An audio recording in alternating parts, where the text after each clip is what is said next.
wabarakatuh. Perkenalkan, nama saya Nabila Febrianti. Saya dari Fakultas Pendidikan Ekonomi Universitas Pancasakti.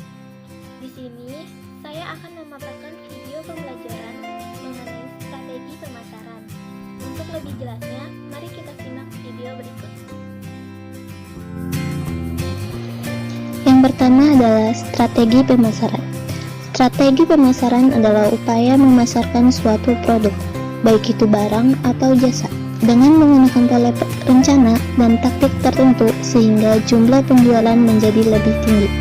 Pengertian strategi pemasaran juga dapat diartikan sebagai rangkaian upaya yang dilakukan oleh perusahaan dalam rangka mencapai tujuan tertentu. Adapun hal-hal yang perlu dipertimbangkan sebelum menerapkan strategi pemasaran produk, yaitu menerapkan strategi pemasaran diawali dengan menganalisis situasi perusahaan dengan analisis SWOT.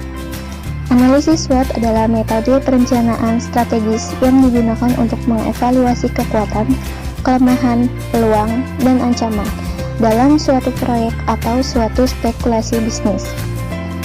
Kekuatan itu meliputi kemampuan internal, sumber daya, dan faktor situasional positif yang dapat membantu perusahaan melayani pelanggannya dan mencapai tujuannya.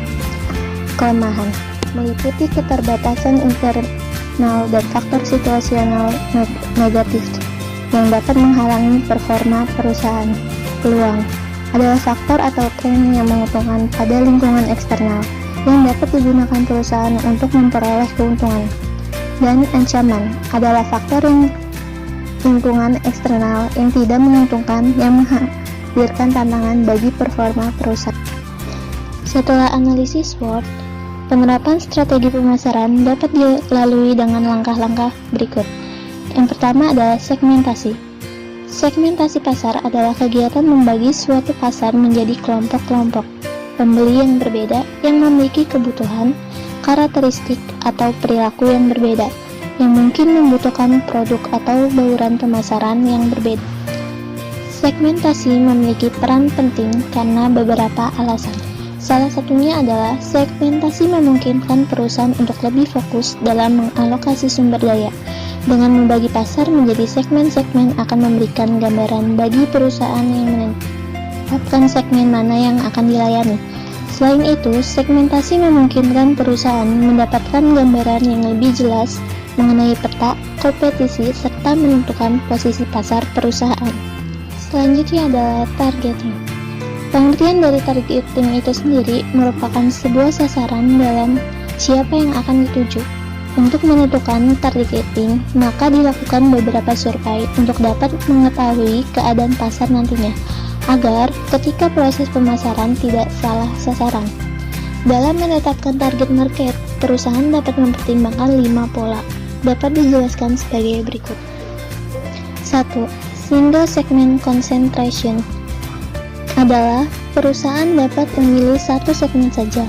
Perusahaan lebih bisa mencapai posisi yang kuat di satu segmen dengan pengetahuan yang baik terhadap kebutuhan segmen sehingga bisa diperoleh keuntungan.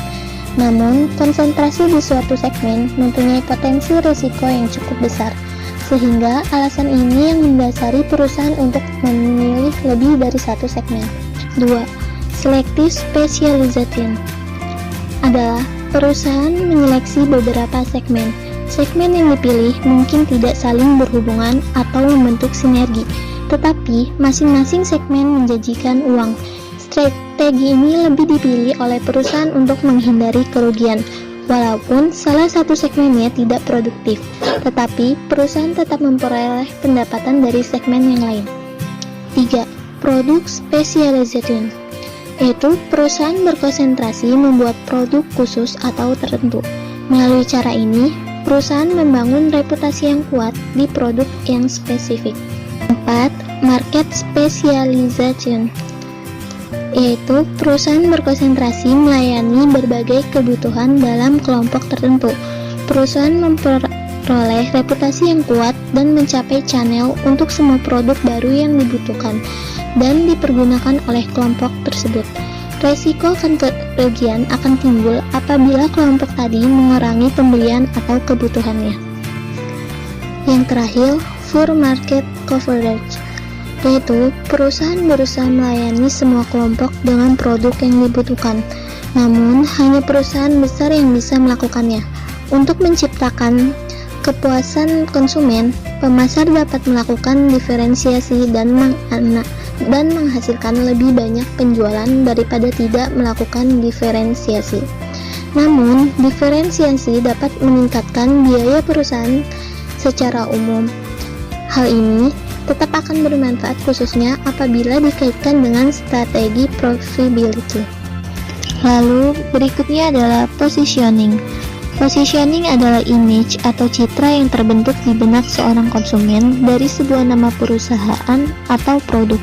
Positioning adalah bagaimana sebuah produk di mata konsumen yang membedakan dengan produk pesaing.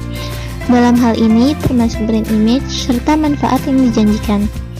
Dalam menentukan positioning ada 4 tahap, yaitu identifikasi target, menentukan frame of reference pelanggan, merumuskan point of differentiation, menetapkan keunggulan kompetitif produk. Setelah strategi pemasaran ditetapkan, maka perusahaan diharapkan untuk menerapkan dengan merencanakan rincian bauran pemasaran. Bauran pemasaran terdiri dari semua hal yang dilakukan perusahaan untuk memenuhi permintaan produk yang terdiri dari 4P, yaitu 1. Produk merupakan kombinasi barang dan jasa yang ditawarkan perusahaan kepada pasar sasaran, meliputi ragam, kualitas, desain, fitur, nama merek, dan kemasan. 2. Itu price atau harga, sejumlah uang yang harus dibayarkan pelanggan untuk memperoleh produk, meliputi daftar harga, diskon potongan, periode pembayaran, dan persyaratan kredit. 3. Place atau tempat merupakan kegiatan perusahaan yang membuat produk tersedia bagi pelanggan sasaran, meliputi lokasi, saluran distribusi, persediaan, distribusi, transportasi, dan logistik. 4. Promotion, yaitu promosi adalah aktivitas yang menyampaikan manfaat produk dan membujuk pelanggan untuk membelinya, meliputi iklan dan promosi penjualan.